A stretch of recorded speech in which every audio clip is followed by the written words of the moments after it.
Mukhang namali ata mga minamahal ng venue. Yung mga pumunta kahapon na humigit kumulang 400 katao doon sa EDSA Shrine. Alam nyo, ito yung pinagtatatataka ko talaga mga minamahal. Akala ko ba yung gagawin ninyo is people power? Bakit parang tila baga naging feeding program? Hindi ako na yung people power ninyo magiging feeding program dahil ang dami po mga minamahal ang nagugutom. Kung kaya't sila po ay nagsisisigaw. Kung kaya't inawat ng mga organizer. Ang sabi ba naman, huwag kayong ganyan magsalita ha, parating na yung pagkain. Oy, hindi tayo nagsasalita ng walang ebidensya. Panoodin ninyo to, mga minamahal. Baka sabihin nyo, fake news lang ako. Hindi po ako fake news. Alright, ito yung balita. Huwag po kayong magsisisigaw ng ganyan. Parating ang pagkain. Please tayo ng konti. Hindi kayo pababayaan. Sa kanya,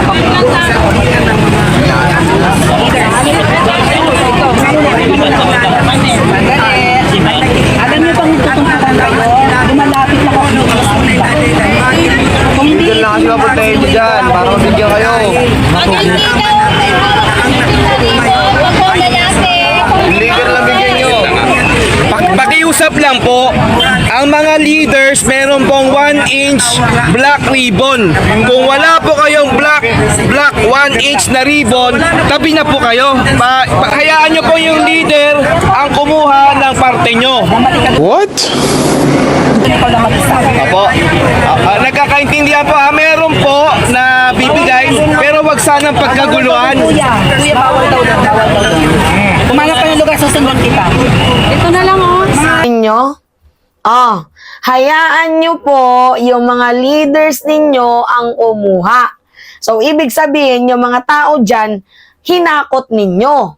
Hinakot nyo na nga, hindi nyo pa binigyan ng sapat na parte, nagugutom kaya nagsisigaw, tapos magagalit kayo. Akala ko ba 32 million? Yang mga may gusto kay Sara Duterte. 32 million pero yung umattend doon, 400 lang nakatao. Ginutom pa ninyo, kaya nagsisisigaw. Tapos kayo tong galit na galit. Yan yung sinasabi ko sa inyo, mga minamahal. Magaling lang, almost nga yung mga pumunta doon, mga vloggers eh. 'Di ba? So parang nag-meet and greet lang sila. Yung iba naman nagsisimba, yung iba naman napadaan lang, ganyan. So sa madaling sabi, walang sumusuporta sa inyo. Magaling lang silang manood, pero hindi nila kayang suportahan. Kagaya nila Banat Bay. Totoo yan, mga minamahal. Magaling lang mag-content, pero hindi kayang sumuporta.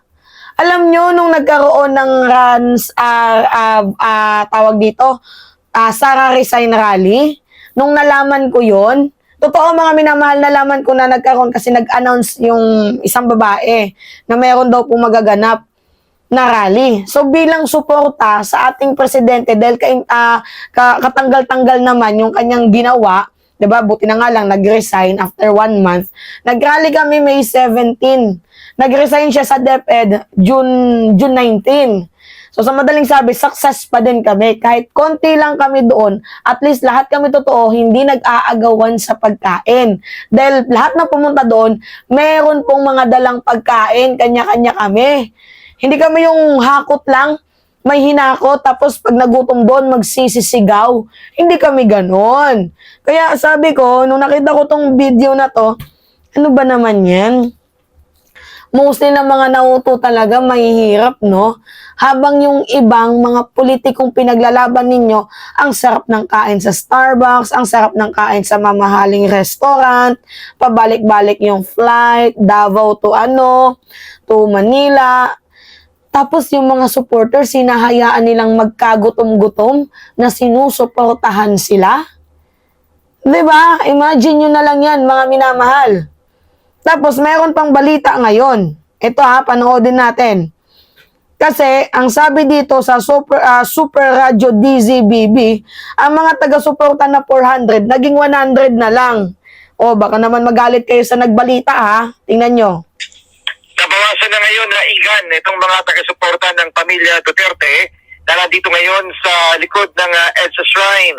At kung kahapon ang tansya ay nasa mahigit 400 yung bilang nila, ngayon ay 100 na lamang ang estimated na bilang ng Quezon City Police District at ng Mandaluyong Police. Sa mga usa to na mamahagi ng libreng pagkain at inumin ang ilang mga volunteer sa mga taga-suporta ng pamilya Duterte. Pila-pila sa pagkuha ng burger, biscuit at bottled water. Yan yung pinamimigay ngayon dito na nagsisilbing Burger? burger. Oo, Okay. hindi naman ang branded, yung ginawang burger lang tapos pinalot, yun yung binibigay. Ngayon pag naubusan, ang binibigay sa kanila biskuit tapos may bottled water, kahon-kahon yung nandito. Ay, uwi nga Tuloy-tuloy. ako. Pagkatapos mo magkuha ng pagkain, ano? Uwi na ako. Oo. Baka nga yung iba, kumuha lang ng pagkain.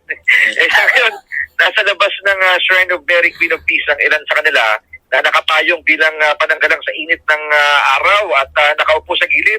Habang meron naman ng iba na nagpa-vlog sa sitwasyon, maraming vlogger dito. Oo. Pero iba yung sinasabi. Kasi napanood ko isang vlogger, sabi niya, daang-daang libo na pong tao ang Ay, isang daan sabi ng PNP Tapos kanina. Oo. tinitignan ko, hindi naman inaalis sa isang kanto yung kuha. Dapat Oo. dapat totoo. Labanan ang Fake news. Tama. Dapat totoo. Sabi nila yung bilang nila. Pero alam mo, meron kasi ditong command post. No? Dito lamang sa EDSA. Dito rin nakapark yung mga sasakyan. Makikita mo dun sa whiteboard yung tali ng mga pulis. So ina-update nila yan kapag nadadagdagan tsaka nababawasan. So dahil natapos na yung programa nila kagabi, yung iba nagparipas lamang dito ng magdamag. Pinaghampas ng back. Dapat Okay. 'Di ba? Rinig nyo yon. Sa madaling sabi, yung mga lumahok may sayad. Alam niyo, sabi ng reporter, 'di ba, mayroong burger, bottled water, tapos after nun, hit and run. Diba? Pagkakuha, takbo. Hindi na sumama. O, kumuha lang ng pagkain, alis. Baka yung ibang mga pumunta dyan, yung mga taong, alam niyo, hindi naman sa pagmamalita, yung mga taong nasa kalye lang natutulog, ginrab na nila yung opportunity o pampadami sila ng tao, nag-benefits yung mga vloggers, at the same time, nag-benefits din sila kasi may pagkain silang dala-dala. Diyos me, yung mga minamahal. Ito na yun. Pagkatapos kumuha ng bayad at pagkain sabay layas. Ayos yan.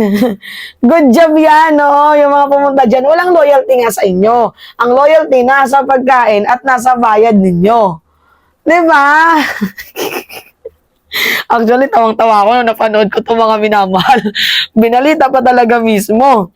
Kaya ano ba yung mga pinaglalaban yan? Aber, tanungin nyo nga. Meron din talaga ako napanood na vlogger, mga minamahal, napaka-exaggerated. Sabi, malapit na daw mapatalsik si Marcos kasi dumadagsa na daw yung tao. Meron bang dumadagsa na halos mabilang lang sa mga daliri mo yung mga taong dumalo dyan? Ganon ba yung dumadagsa? Ay, ngik-ngik nyo bulok, oy.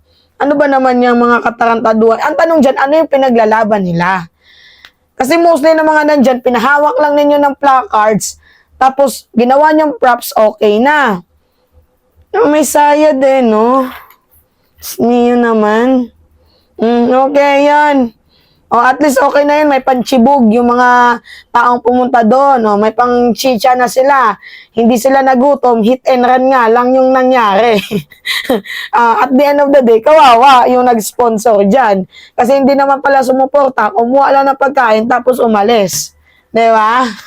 Diyos me, yun naman, ewan ko ba dito? Sabi ko sa inyo, mga minamahal, walang mararating to eh.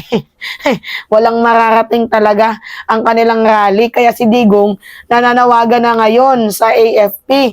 Kasi hindi nila kayang manguto na magaling lang sila sa trolling farm.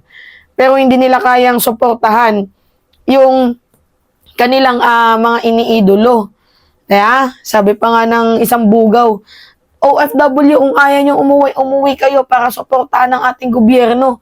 Ay naku, may trabaho yung mga taong yan. Gagambalain mo pa para sa napakawalang kwentang rally ninyo. Mga ugok talaga no? Diba? Alright, mga minamahal. So yun po. Anyway, it's me again, si Mima Alicia nyo, at nagbabalik ulit para sa ating panibagong video.